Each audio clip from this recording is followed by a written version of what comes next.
Well, ladies and gentlemen, hello and welcome. I hope you're enjoying your off-season. Today is a slightly different video to usual. No more matchday vlogs, which is a shame because I had a few planned. I was hoping to go to either a Middlesbrough, a Sunderland or a Sheffield Wednesday playoff match, but due to the fact you need ticketing history, I can't go to anything. It's a little bit stupid due to the fact they want to raise their attendance, get more money into the club for stability, yet they don't allow fans in for big games like these, which is what people want to go see. I mean, I'm not going to lie, I don't want to see Sunderland take on Rotherham, I want to see the big games.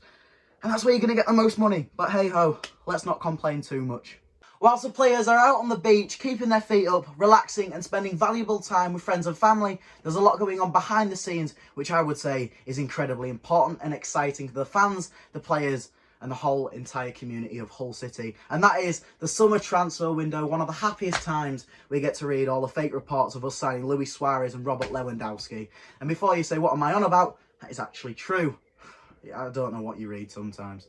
Before we talk about the exciting parts like who Hull City may sign, we have to talk about who has been sold and who has been released from the club. Now, unfortunately, 3 players have seen their contracts being ripped up or expired, and that is Callum Elder, Tyler Smith and Billy Chadwick. Now, we'll start off with Callum Elder. Such a loyal servant to the club, always happy with the fans, one of the nicest people you'll meet, and a very good footballer. I think we are going to have to sign a left-back, and I think that is the main reason why Callum's going. You've got Jacob Grieves being pushed onto that position now. You've got Brandon Fleming returning from his loan, and with the links to Ryan Manning we'll get into in a minute, I can't see a way that Callum Elder's going to get minutes. I hope he goes to either a League One side or a low-end Championship side where he can shine and see his true potential. Now, a sad story is Billy Chadwick. Now, unfortunately, it's all gone wrong with injuries. I mean, he had an ACL that kept him out for last season, a little bit of this season, and he was breaking on the scene, and a lot of people said he was better than Keane Lewis Potter, and unfortunately, it just hasn't worked out. A lot of appearances in that League One title campaign, but with injuries and loan moves that haven't worked out, he hasn't seen a future with Hull City. Now, I wish him all the best. I mean, we've seen this season when he's been on loan to Boston United, how well he has done, the amazing goals he's scored, the hat-trick he's scored. So hopefully he can find a move, maybe National League North, maybe even League 2, League 1, and finally find a club where he can play minutes and is guaranteed football. The final player on the release list, and it's a gutting one, Tyler Smith, may not have been the best footballer for Hull City, but he was so down to earth. He gave some boots for my dad who had dementia, and he could sit and chat to you. So lovely. Now, for Tyler, it just hasn't really worked out, like a lot of the players on this list, and he's fallen behind in the pecking order. Now, there's 3 or 4 strikers in front of him now. You've got Ben Tete, Ali Aaron, Oscar. There's 3 players I've already named who are the future of Hull City. So for Tyler, he deserves a move to a League 1 side, maybe League 2 side, and that's where he will get goals. We've seen that before. He was on loan to Swindon Town from Sheffield United, and he bagged. He was fantastic, and I think with a team that puts some effort and loyalty into him, I think they'll really get something out of him. On a more lighter note, which really isn't that much lighter, is the players that Hull City may sell and who I believe will not be at the club next season. Now, it's difficult to pick, but I think we can all agree on one player who hasn't had it easy, and it's really hard to describe him and try and keep a straight face, and that is Tobias Figueiredo. Now, again, a nice chap. He looks very scary on the pitch, but trust me, nice guy, I'll have a chat with you. It just hasn't worked at all. We signed him from Nottingham Forest on a free. He was average in the first games. You know, he was decent. He put a shift in, and I think the other players really carried him. And then that Swansea match came. 3-0 defeat. He thought Nathan Baxter was another player, so he fell over his own feet, tried to get a free kick, and they went and got a goal. It just hasn't worked out. He got benched after that. You know, he never got a run in, and he hasn't played since about January. So I feel bad for the geezer. I really do, and I hope he can find a club. I mean, he's already told the people on his street that he's leaving. He's put his house up for sale, so it's a guarantee he will be going. It's just where will he go? He's told people he wants to go to a Championship club. Can't see it happening. Maybe a League 1, League 2, or I'll go to the Portuguese 1st or 2nd division. I wish him all the best. It hasn't worked. But once again, if you're a Tiger, you're always a Tiger. The second player I think will leave Hull City in the summer is a man who I think most people have mixed feelings about. Ryan Woods signed last summer, so he's only been here a year, from Birmingham City. He's got a long time left on his contract, so if we are going to sell him, we can get a little bit of money for him. But he's a player that's been passed around every single Championship team. So for me, I can see him next season going around, scoring against us, and then shushing us. Because that's what he did to Norwich. I have no idea. He gets booed everywhere he goes. But fair play, when you've got him on the team, he's fun to have. But for me, with the Bag's ability he can have and can produce, there's no point wasting him on the bench. I think we sell him to a Championship club, get maybe $1 million, maybe $2 million for him, and then we can build upon our squad with that.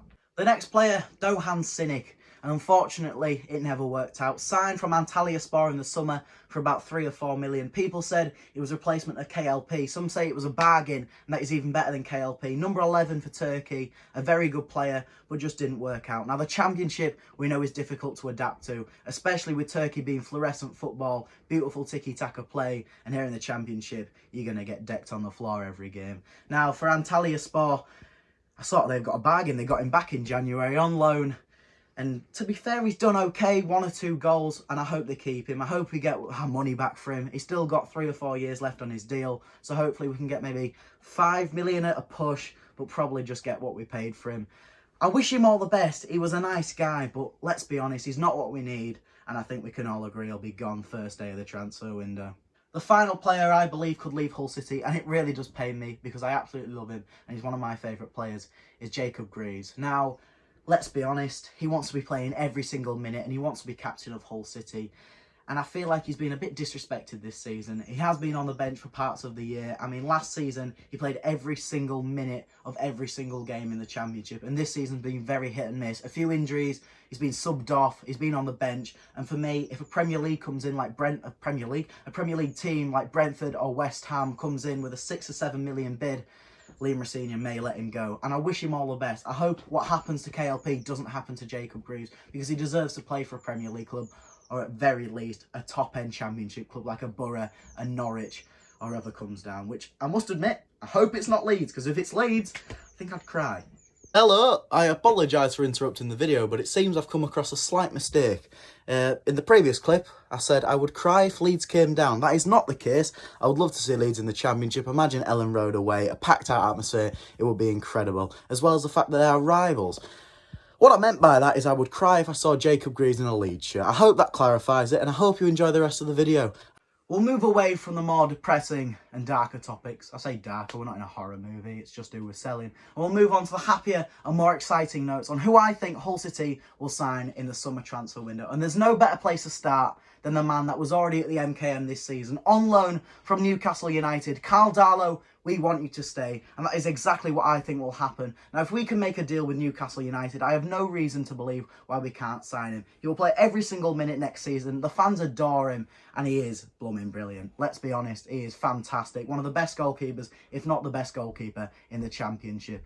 Moving on to a more difficult transfer, and maybe not as realistic, but it's one that every single Hull City fan wants. And I say Hull City fan, every single Championship fan would like at their team. And that is Ryan Manning. Now, hopefully with a little bit of a sweet talk from Liam Senior and Adjan, he believes in our project and comes our way. When you've got teams like Middlesbrough wanting him and a couple of Premier League teams and half the Championship, it's going to be very difficult to see him come to Hull. Now, let's be honest, we have signed some players I think no one expected us to do, like Jean-Michel Seri. Why he chose Hull, nobody knows. But for Ryan Manning, is he going to want to push to a Premier League team, a playoff contenders, or Hull, where it's a little bit unknown at the moment what's going to happen in the future? Moving on to the final loanee that we could possibly sign permanently is the Irishman and the Irish international, Aaron Connolly. Now for Aaron Connolly, it's a bit of a split down the middle with the fans. Some love him, some don't appreciate him that much, but I can tell you something, is the fans are a lot better than how Brighton fans treated him. Now, nothing against Brighton fans, but let's be honest, he's been a bit of a letdown. With the loan moves failed, I think players just want him. The fans just want him off their books. And I think we can take them. The fans appreciate him. He's a brilliant footballer. And although he's only had 7 games with the club, he's shown why he can be a Hull City player. 2 goals, that brace was absolutely fantastic against QPR. And I really hope we can sign him, because possibly, you know, next season could be his breakthrough and he'll be a Premier League player again in no time. 3 players remain on my transfer list, and I only think 1 or 2 are possible. And we'll talk about the most realistic one, which was actually a transfer already set in place. Conrad de la Fuente, the American international, came through Barcelona's academy and now on loan to Olympiacos in Greece, was all set and signed in January. But unfortunately, on the final hour, 11 o'clock in UK, he was there in the airport waiting to sign the contract, but it all broke down due to Olympiacos refusing to terminate his contract and his loan move so he could return to his parent club and sign with Hull City. Now for me, when he returns to his parent club in June, then I think that's where we get a good deal out of him. 1.7 million buyout clause, we can get him on loan. If he performs well in the Championship, we've got 1 star of a player. And I can be honest, if he takes us to the Premier League, I will love him forever, and I've never even met him before. The 2 players that remain then, Burak Yilmaz and Sonny Bradley. Now, let's be honest, Burak Yilmaz is very 50-50. A lot of people think it's him that Adjan Ilajari is talking about. In an interview with the fans after the final game, home game of the season, Swansea, he said, "We are working on signing a player that we put a 7 million transfer bid in for in the summer." Now that's either two, Scott Twine or Burak Yilmaz. Now Scott Twine is happy in the Premier League. I mean, I think we can forget about him. But Burak Yilmaz signed for Rangers for 5 million in the summer and just hasn't kick-started. He's hardly played, and it's a player I believe could do brilliant for Hull City. Another left back, if Ryan Manning doesn't go to plan, Burak Yilmaz can. He speaks the same language as Ozan Tufan, Aliyar, and a lot of the new Turkish players in our squad. And for me, it's a no-brainer that he comes to Hull and proves himself in the Championship. So the final player, and I've already mentioned him, Sonny Bradley, is the final player in my transfer list. Now, it's very 50-50. It's between us and Derby County. And for him, he's guaranteed football at Derby. Hull, I don't know. I mean, we could play a 3 centre-backs, but I just can't see it working. I mean, we've stuck to 2 this season, and we've done quite well. Alfie Jones has signed a new contract. So has Sean McLaughlin. We've got Jacob Grieves. And if we can't get a Tobias Figueiredo, he's an all-right bench option. Now, Sonny Bradley, I love the guy, but he's going to want to play first-team football. And he's playing in a playoff final in a week. I mean, he's not going to want to go from just winning to the Premier League to playing a bench warmer for Hull City. For me, I'd personally, for him, go for Derby County. But I wouldn't say no to him at Hull City. He's a lovely guy and a very good backup option. So, that's all me done. I've whittled on for about 10 minutes in the video. 3 hours for my poor mum holding the camera. I mean, you can see the sunset behind us. That's slowly gone down. I mean, we started at about 6 o'clock. What time is it now, Mum? 9. 9 o'clock. He's very far from me. It's been brilliant talking to you about the Hull City transfers. And I'm hopefully, if we can't make it to any more playoff games, we'll go to a couple of stadium tours, have a bit of a laugh, and get ready for next season. It's been a pleasure talking to you, and thank you all for watching. If you can, please like, subscribe, and turn on notifications, and I'll see you all in the next video. Up the Tigers, and hopefully we can pull some of these transfers off.